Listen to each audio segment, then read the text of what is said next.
Assalamu alaykum Farabitor darsxanasının hörmətli görmənləri, müş vaxtınlar xeyirlik olsun. Bugün hazırlıqlama Uyğur dil dərsimizin 47-ci dərsini ötümüz. 47-ci dərsimiz PL-nin xəbər şəkillərinin birinci bölümü. Ötən saatlik dərslərimizdə PL-nin turğunsuz şəkillərini görüb ötkəndik. Bugünkü dərsimiz bolsa PL-nin xəbər şəkillərindən şəxs kateqoriyası və mail kateqoriyasını görüb çıxımız. Dərslik başlaşdan burun ötən saatlik dərsimizin axır sorab ötən tövəndəki iki sualımızға qısqa cavab verib ötəylik. Birinci, isimdaş degan nima? İsimdaş deganimiz fe'lning turilish orqali ismga xos bo'lgan alohidlik erishib, jumlada ismga o'xshash qo'llaniladigan grammatikalik shakllarni ko'rsatadi va harakatni shay sifatida ifodalaydi. Ikkinchi savolimiz, ravishdoshlar shakli va roliga qarab qaysi turlarga ayriladi? Bu savolning javobi ravishdoshlar shakli va roliga qarab chalik ravishdosh, g'iliylik ravishdosh, sabab ravishdoshi, g'oshliq ravishdosh, siriylik ravishdosh, Ağlıq rəvişdaş və çetilmə rəvişdaş deyəndək 7 türə bölündü. Əmdə bugünkü dərsimiz gəlsək, PL-nin xəbər şəkilləri haqqında toxtalıb ötümüz. Bundaqda PL-nin xəbər şəkillərinin mənası nimə? Uyğur dilində PL-lar türleniş arqılıq cümlənin xəbəri yoki xəbər yadrosu bolışqa məxsuslaşıb ketidi. Biz PL-nin müştaq şəkillərini PL-nin xəbər şəkilləri deyə atayımız. Uyğur dilindəki PL-larning xəbər şəkilləri aldı bilan mail cəhətdən fərqlənib mail kateqoriyasini hosil qiladi. Mail kateqoriyasining tarkibidagi bir necha xil mail turiga xos xabar shakllari yana hol zamon jihatdan farqlanib, hol zamon kateqoriyasini hosil qiladi. Har xil mail turidagi xabar shakllari jumladan har xil hol zamon turidagi xabar shakllari yana shaxs jihatdan farqlanib, shaxs kateqoriyasini hosil qiladi. Bularning hammasi qo'shilib fe'lning xabar shakllariga kirdi. Umumlashtirib kelsak, Uyg'ur tilida fe'lning bir qism xabar shakllari bir vaqtda belgilik mail turi və belgilik şəxs türünə xas olub gəlsə, bir qism xəbər şəkilləri bolsa, birlə vaqtda belgilik mail, belgilik hal zaman və belgilik şəxs türünə xas olub gəlidi. Məsələn, yaz fe'linin yazay degan xəbər şəklini alsaq, o buyruq tələb mail türünə və birinci şəxs birlik türünə xas olub gələn. Yazılı degan xəbər şəklini alsaq, o vasıtasız bayan mail türü, bitməyən hazırki zaman türü və üçüncü şəxs türünə xas olub gələn. Endi PL-ning xabar shakllaridan shaxs kategoriyasi bilan tanishib chiqamiz. PL-ning shaxs kategoriyasi PL-ning har xil mail turidagi xabar shakllarining mutlaq ko'pchiligida, jumladan har xil hol zamon turidagi xabar shakllarida ko'riladigan grammatikalik kategoriya bo'lib, jumla egasining shaxs bilan o'xshash bo'lgan shaxs uqumlarini bildirdi. İkinci türlük aytganda bolsa, xabarni egining shaxsi bilan moslashtirish rolini o'ynaydi. PL-ning shaxs kategoriyasi jumlada egi bo'lib keladigan so'zlarning shaxs jihatdagi farqlariga munosib holda tuvandagi shaxs turlaridan tarkib topadi. Birinchi shaxs turi bu man olmish egi bo'lib kelgan jumlalarda qo'llaniladi. Birinchi shaxs ko'plik turi bo'lsa, bu biz almışı egi bo'lib kelgan jumlalarda qo'llaniladi. Ikkinchi shaxs birlik oddiy turi, bu tur bo'lsa, sen almışı egi bo'lib kelgan jumlalarda qo'llaniladi. Ikkinchi shaxs birlik sipay turi, bu siz almışı egi bo'lib kelgan jumlalarda qo'llaniladi. Ikkinchi shaxs birlik hurmat turi, bu sizlar yoki o'zlari almışı egi bo'lib kelgan jumlalarda qo'llaniladi. İkinci şəxs köplük addi türü, bu sizlər almış egi bo'lib kelgan jumlalarda qo'llaniladi. İkinci şəxs köplük hörmət türü, bu hər qaysilari yoki hər birləri almış egi bo'lib kelgan jumlalarda qo'llaniladi. İkinci şəxs köplük sətlim türü, bu tur bo'lsa, sənlər almışı egi bo'lib kelgan jumlalarda qo'llaniladi. Üçüncü şəxs türü bo'lsa, bu u və ular almaşları yoki ism və ismlashgan so'zlar egi bo'lib kelgan jumlalarda qo'llaniladi.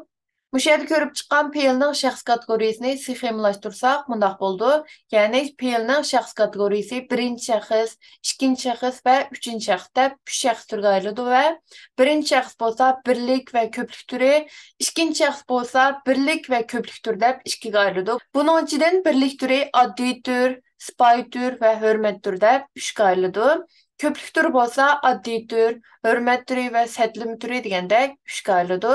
Üçüncü şəxs türü bolsa heç qandaq türlərə ayrılmaydı.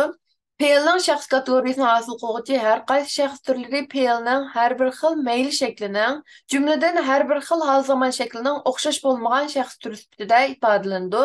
PL-larning şəxs şəkli cümlə kirgan vaqtda hər vaqt egi bilan birdeklikni saqlaydi. Ya'ni ega qaysi şəxs bo'lgan bo'lsa, xabarmi shu şəxsi bo'ladi. Əmdi fe'lning birinchi yurish shaxs qo'shimchalarini ko'rib o'tamiz.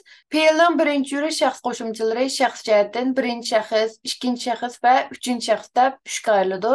Buning ichidan birinchi shaxs birlikning qo'shimchalari bo'lsa, me, im, umdan iborat. Buningga misol bersak, bardim, barsam shaklida bo'ladi.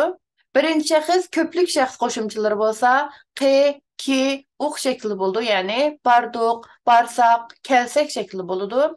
Şəxs qoşumçulardan ikinci şəxsinin addi türünün qoşumçuları bolsa, nı, in, şekilde buldu. Yani bunu misal versek, bardın, barsan şekilde buldu. Köplük şeklinin şəxs qoşumçuları bolsa, nılar, unlar şekilde buldu. Bununla misal alsaq, bardınlar, barsanlar şekilde buludu.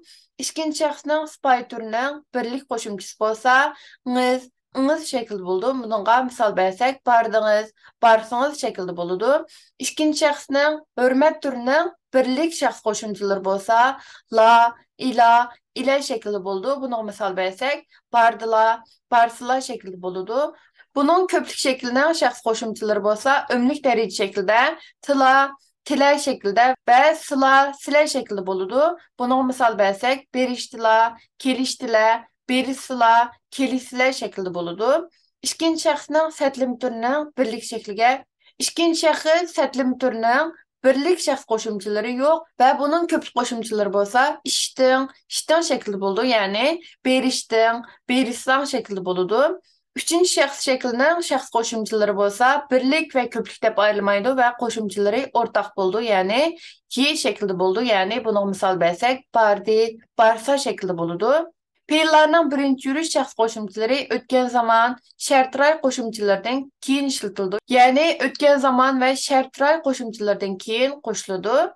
Endi fe'lning ikkinchi yurish shaxs qo'shimchalarini ko'rib o'tsak, fe'lning ikkinchi yurish shaxs qo'shimchalari shaxs jihatdan farqlanib, birinchi shaxs, ikkinchi shaxs va uchinchi shaxs degandek 3 shaxsga ayriladi. Buning ichidan birinchi shaxs birlik turining shaxs qo'shimchalari bo'lsa, men shaklida, ko'plik shakli bo'lsa, biz shakli bo'ldi. Buni misol bersak, o'qiyman, o'qiymiz shaklida bo'ladi. İkinci şəxs addi türünün birlik qoşumçuları bolsa, sen köplük şəklinin qoşumçusu bolsa, sizlər şəkildə bunu misal versək, oquysan, oquysizlər şəkildə buludu. İkinci şəxs pay türünün birlik və köplük şəxs qoşumçuları bolsa, sizlər şəkildə buludu. Bunu misal versək, oquysizlər şəkildə buludu. İkinci şəxs sətlim türünün birlik şəxs qoşumçuları yox və köplük şəxs qoşumçuları bolsa, ömlük dərəcə qoşumçusu bolğan sən şəkildə buldu və bunu misal versək, oquşsan şəkildə buludu. Üçüncü şəxsinin şəxs qoşumçuları bolsa, birlik və köplük dep ayrılmaydı və bununla ortaq bolğan şəkildə du şəkildə qoşumçusu var. Bununla misal alsaq, oquydu şəkildə buludu. Fe'llarning ikinci yurish şəxs qoşumçuları buyruqray mənasida işlətildi. Fe'llarning shaxs kategoriyasini ko'rib chiqdik. Endi fe'llarning mayl kategoriyasi yoki ray kategoriyasini ko'rib chiqamiz. Fe'lning mayl kategoriyasi fe'lning xabar shakllarida ko'rilib, jumlada kishining qanday tarzda aytilganligini bildiradigan grammatikalik kategoriya. Misol uchun tuvandagi jumlani selishtirib ko'raylik. Ahmad maqol yozdi. Ahmad maqol yozibdi. Ahmad maqol yozibdi-dek. Ahmad maqol yozgandi. Ahmad maqol yozgan o'xshaydi. Ahmet maqal yazsın. Ahmet maqal yazsa men mi yazman? Ahmet maqal yazsa iken, Ahmet mu maqal yazsa bo'ptikan. Bu to'g'riliq Ahmet mu maqal yazsa bo'ladi. Ko'rib chiqilmizdak bu jumlaning oxiridagi fe'llar yazdi, yezibdi, yezibdidek, yazg'andi, yazgan o'xshaydi, yazsin, yazsa, yazsa iken, yazsa bo'ptikan, yazsa buludu şekilde muşxil şekilde ifadelengen ve müşedeki cümledeki işten qandaq tarzda aytilganligini bildirib kelgan. Endi bular haqida tafsili to'xtalib o'tamiz. Uyg'ur tilidagi fe'llarning mayl kategoriyasi, ya'ni ray kategoriyasining turlari tuvandikicha. Ya'ni Uyg'ur tilidagi fe'llar ray jihatdan bayon rayi, arzu rayi, zaruriyat rayi, maqsad rayi, buyruq rayi va shart rayi degandek türge ayrıldı. Bunun içinden bayan rayi öz içinden vasıtsız bayan rayi, vasıtılık bayan rayi, anlatma bayan rayi, objektif mölçer bayan rayi, subjektif mölçer bayan rayi degandek 5 türge ayrıldı. Bularning qo'shimchalari bo'lsa, vasıtsız bayan rayining qo'shimchasi yo'q va buni misol bersak, keldi, kelgan shaklda bo'ladi. Vasıtılık bayan rayining qo'shimchasi bo'lsa, pitu ve ken şekilde boludu. Bununla misal versek keptu, bargan iken, berip iken şekilde boludu.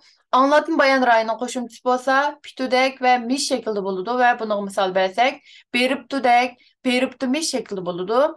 Obyektif mölçer bayan rayının qoşumçusu bolsa du, di, gu deymen şekilde boldu ve bununla misal versek bargandu, yazdığı deymen şekilde boludu. Sobyektiv mölçer bayan rayının qoşumçaları bolsa oxşa ve bolsa kerek şekilde boludu. Bunun da oxşa degan sözün axırıga şəxs qoşumçusu ve bolsa degan sözün axırıga şəxs qoşumçusu ve axırda kerek degan şekilde kelidu. Bunu misal versek yazgan oxşaydı, degan bolsam kerek degan şekilde boludu. Әмді arzu rayının qoşumçalarını görüp çıksak, arzu rayının qoşumçaları gay, qay, gey, key şekilde boldu. Bunu misal versek bargay, tutqay şekilde boludu. Zürüriyet rayının qoşumçaları bolsa quluq, quluq, gülük, külük şekilde boldu ve misal versek barguluq, tutquluq şekilde boludu. Məqsəd rayının qoşumçusu bolsa maqçı, mekçi şekilde boldu ve bunu misal versek barmaqçı, kelmekçi şekilde boldu. Buyruq rayının qoşumçusu bolsa şəxs boyunca hər xil boldu ve bunu misal versek baray, barğın, birin, barsun şekilde boludu. Şərt rayının qoşumçusu bolsa sa, se şekilde boldu ve bunu misal versek barsa, kelse şekilde boludu. Əmdi bu türlerini təfsili görüp çıxımız. Birinci, vasıfsız bayan meyli. Bu meyil şeklinin özlük xas qoşumçusu yok. Feilinin vasıfsız bayan meyliki xəbər şekilleri cümlede kişinin sözlügüçü bivasitə bilgen, əzaldılı biladigan, başdan ayaq xəbərdar bolğan iş sübtüdə bayan qılınğanlığını bildirdi. Məsələn, çataq yox, toğru cavab verdin, mən mi toğru cavab verdim? Alim Xotəngi ketdi. Bu binalar 1980 yılı silingan. Yani bu yerdə ifadələnən cavab verdim, ketdi. Selingan degəndək müşxil xəbər şəkilləri cümlədə kişinin sözlügüçü bivasitə bildiğin iş sübtüdə ifadələnigini bildirdi. Feilning vasıfsız bayan meyildeki xəbər şəkilləri hal zaman kategoriyası boyunca türgə bölünüb, hər xil hal zaman şəkildə kelidi. Şuna vasıfsız bayan meyildeki hər xil hal zaman şəkillərinin yazılışı öz növbətində feilning vasıfsız bayan meyildeki xəbər şəkillərinin yazılışı olub hesablanıdı. Biz bu əhvalını hal zaman kategoriyası qismında hər xil hal zaman şəkillərinin yazılışı bilan birləşdirib düşündürürüz. İkinci, vasıtılık bayan meyli. Vasıtılık bayan meyli deginimiz feilning vasıtılık bayan meyildeki xəbər şəkilləri cümlədə kişinin sözlügüçü vasıtılık bilgen, yani məlum faktlarga yoki başqalarının tonuşturuşuga asasen keyin yoki yenidən bilgen iş sübtüdə bayan qılğanlığını bildirdi. Məsələn, Tursun Xoten ketipti. Bu binalar 1952 yılı silingan iken, yani müşərdiki cümlədik işinin sözlügüçü vasıtılık bilgen iş sübtüdə bayan qılğanlığını bildirgen. Feilning vasıtılık bayan meyildeki xəbər şəkilləri hal zaman kategoriyası boyunca türü bölünüb, hər xil hal zaman şəkildə kelidi. Şuna vasıtılık bayan meyildeki hər xil hal zaman şəkillərinin yazılışı öz növbətində feilning vasıtılık bayan meyildeki xəbər şəkillərinin yazılışı olub hesablandı. Biz bu əhvalını hal zaman kategoriyası qismida hər xil hal zaman şəkillərinin yazılışı bilan birləşdirib düşündürürüz. İkinci, anlatma bayan meyli. Anlatma bayan meylinin ifadələnişi feilning anlatma bayan meyliki xəbər şəkilləri cümlədik işinin başqalardan anlayan iş sübtüdə bayan qılğanlığını bildirdi. Məsələn, bu maqalını Əhməd yezibdidək yoki yezibdimiş, Tursun Xotengə ketibdidək, Əhməd o'ttir məktəblik çağda maqalını yaxşı yazar ikənmiş, yəni müşədiki cümlədik işinin başqalardan anlayan iş sübtüdə bayan qılğanlığını bildirgan. Bu xil xəbər şəkli bəzida sözlügüçünün qoşulmagan yoki təyin qılğan tərzdə bayan qılğanlığını bildirdi. Məsələn, şu halğa texi roman yazar imiş, qızıq gəp bu xətni mən yezib demişmən. Bundan başqa körgən düşünü başqaları sözləb bərgəndə köpüncə anlatma bayan meyilki xəbər şəkli qolunuldu. Məsələn, gecə düşümdə örümçük berib düdəkmən, qarsam örümçük bütünlәй özgürüb ketib demiş. Asmağa taqaşqan binalar qət götürüb turar imiş. Yəni müşədiki körgən düşünü başqaları sözləb bərgən vaxtda anlatma bayan meyildiki müş xəbər şəklini qolunumuz. Subyektiv mölçər bayan meyli. Bunun ifadələnişi feilning subyektiv mölçər meyildiki xəbər şəkilləri cümlədik işinin subyektiv tonuş boyunca mölçərləb bayan qılınğanlığını bildirdi. Məsələn, Əhmədmi maqal yazdığı deymən. Bu binalar 1952 yılı silinğanğı deymən. Siz tamaki çeksiz deymen yani müşərdiki cümledeki kişinin subjektiv toniş boyunca mölçerlep bayan kılınanlığını bildirdi. Beşinci, objektiv mölçermeyli. Fe'lning objektiv mölçermeyildeki haber şekilleri cümledeki işinin ma'lum faktlarga asasen mölçerlep bayan kılınanlığını bildirdi. Mesela Ahmet mu maqal yazgan okşaydı. Bu binalar 1952-yili selingan bolsa kerak. Siz tamaki çekadigan okşaysız, yani körüp çıkınımızdek cümleli kişinin ma'lum faktlarga asasen mölçerlep bayan kılınganlığını bildirgen, ama subjektiv mölçermeyli bolsa cümledeki kişinin subjektiv tonuş boyunca mölçerlep bayan kılınganlığını bildirgen. İkisining farkı şu. 6. Arzu meyli. Arzu meylinin ifadelenişi gay, kay, gay, key qo'shimchasini qo'shish bilan yazıladi. Arzu meyli cümlelik ishning arzu tilak shaklida aytilganligini bildirdi. Arzu, teklif, talab ma'nilarini ifodalaydi. Masalan, ishlaring har vaqt o'ngishli bo'lg'ay, o'g'lingiz safardan tinch amon qaytib kelgay shaklida, mushkil shaklda ifodalandi. 7. Zürriyet meyli. Zürriyet meylinin ifadelenişi quluq, quluq, gülük, külük qo'shimchasining qo'shilishi bilan yazıladi. İdg'anliq sifatlash orqali ifodalanadi. Jumlada kishining shu ishni bajaruvchining burchi ekanligi, bajarishi zarur ekanligini bildirdi. Masalan, bundaq ishlarga yo'l qo'ymog'liq, deydiganni degülük, ishkilinib o'tirganning foydasi yo'q. Yaxshi bola degan gap anglaydigan, ya'ni mushkil shakllarda keladi. 8. Maqsad meyli. Maqsad meylinin ifadelenişi maqchi, mekchi qo'shimchasining qo'shish bilan yazıladi. Subyektning jumladagi ish harakatni bajarish niyatida bo'layotganligini bildirdi. Masalan, olim bu mashinani setib olmoqchi bo'ldi. Bugun Erkinmo kinoga bormoqchi ekan. Muallim erta sen bilan ko'rishmoqchimiz, ya'ni mishadagi subyektning jumladagi ish harakatni bajarish niyatida bo'layotganligini bildirgan. Bu şekil, yani maqsad meyli asasen maqsad qilingan, yaqin kelgusidan bajarilgan ish harakatini bildirdi. Masalan, Tursun bir kun turibla ketmoqchi bo'pti. Bu kitobdan menmu olmoqchiman. Dushmanlar uni ko'zdan yo'qotmoqchi bo'lyotdi. Ya'ni maqsad qilingan va yaqin kelgusida bajarilgan ish harakatlarini bildirgan. 9. Buyruq talab meyli. Fe'lning buyruq talab meylidagi xabar shakli jumladagi ishning talab qilish, buyurish, qo'shilish, da'vat qilish yoki tilakdoshlik bildirish tarzida aytilganligini bildirdi. Masalan, ruxsat qiling, men boray. Ma'qul, siz bering. Kelsizlar, yuqori chiqsizlar, chaponlarni silvasizlar, ya'ni mushkil shaklda bo'ladi. Buyruq talab meylining qo'shimchalari shaxslarga qarab o'xshamaydi. Buyruq talab meylining shaxs shakli birinchi shaxs, ikkinchi shaxs va uchinchi shaxs deb uchga ayrilgan va birinchi shaxsning birlik qo'shimchasi bo'lsa, ki, ay, ay shaklida bo'ladi. Ko'plik shaklining qo'shimchasi bo'lsa, yili, ayli, layli shaklida bo'ladi. Ikkinchi shaxsning birlik shaklining qo'shimchasi bo'lsa, g'in, qin, gin, kin shaklida bo'ladi. Ko'plik shaklining qo'shimchasi bo'lsa, nglar, inglar, unglar, unglar shaklida bo'ladi. İkinci şəxs birlik türünün yana bir qo'shimchasi bo'lsa, ngi, ing, ung shaklida bo'ladi. Ko'plik shakldagi qo'shimchasi bo'lsa, ngizlar, ingizlar shaklida bo'ladi. İkinci şəxsning birlik shaklining yana bir qo'shimchasi bo'lsa, sila, sila shaklida bo'ladi. Ko'plik shaklining qo'shimchasi bo'lsa, shisila, shisila, ishsila, shissila, ushsila, ushsila shaklida bo'ladi. İkinci şəxs sətli bir türünün köpük şəklinin qo'shimchasi bo'lsa, shi, ish, ush, ush şəkli bo'ladi. Üçüncü şəxsin qo'shimchasi bo'lsa, birlik va ko'plik şəklining o'xshashlar sun şəklida bo'ladi.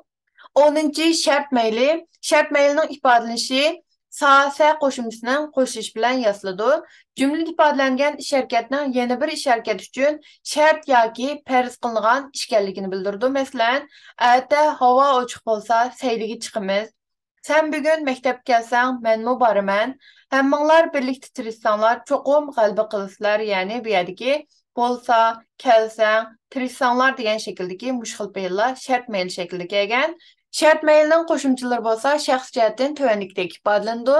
Shaxs jihatdan birinchi shaxs, ikkinchi shaxs va uchinchi shaxs degandek 3 turga ayrıladi va birinchi shaxsning birlik shaklining qo'shimchasi bo'lsa, sam shaklida, ko'plik shaklining qo'shimchasi bo'lsa, saq, tek şekilde bo'ladi. İkinci şəxs oddiy turning birlik qo'shimchasi bo'lsa, sang şəkildə, ko'plik qo'shimchasi bo'lsa, sanglar şəkildə bo'ladi. İkinci şəxsning İkinci şəxs pay türünün birlik şəklinin qoşumçusu bolsa, sınız köplük şəklinin qoşumçusu bolsa, sınızlar şəklində boludu. İkinci şəxs hörmət türünün birlik qoşumçusu bolsa, sıla, silay şəklində, köplük türünün qoşumçusu bolsa, tövəndikiçi boludu.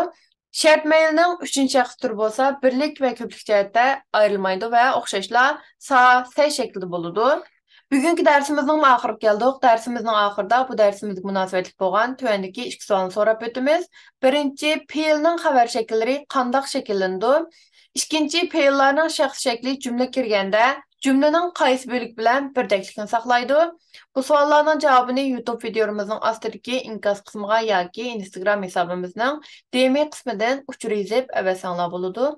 Undaqda keyinki saatlik dərsimiz görüşəyli. Görüşküç aman bulunla. Xeyir xoş.